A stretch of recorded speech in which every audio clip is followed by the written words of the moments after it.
Amir Temur 1336-yil 9-aprel kuni Kesh yaqinidagi Xo'ja Ilg'or qishlog'ida tug'ilgan. Amir Temur hukmronligi 35 yil davom etgan. Amir Temurning hayotlik vaqtida davlat boshqaruvi haqida so'zlovchi Temur tuziklari nomli maxsus asar yozilgan.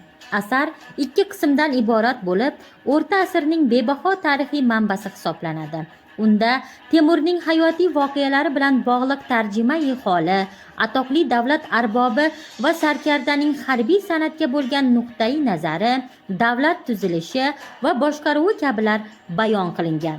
Davlatni mustahkamlash, jamiyatni rivojlantirish borasida ijro etuvchi tizim, vazirliklarning o'rni muhim bo'lgan Amir Temur davrida siyosiy, ijtimoiy, iqtisodiy, huquqiy, madaniy munosabatlarni to'g'ri yo'lga qo'yib, ulardan jamiyat manfaati yo'lida foydalanish uchun qat'iy intizomga asoslangan talabchan ijroiya mexanizmi zarur edi.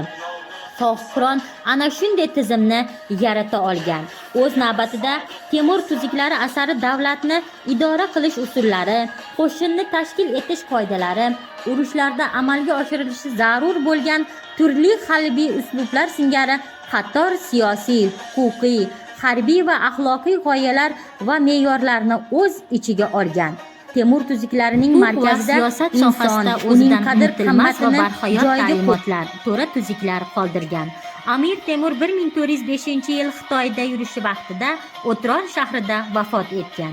Bugungi kun kelajak yoshlarimiz ham Temuriylar izdoshi bo'lishi, vatan ravnaqi uchun munosib hissa qo'shadi degan umiddamiz.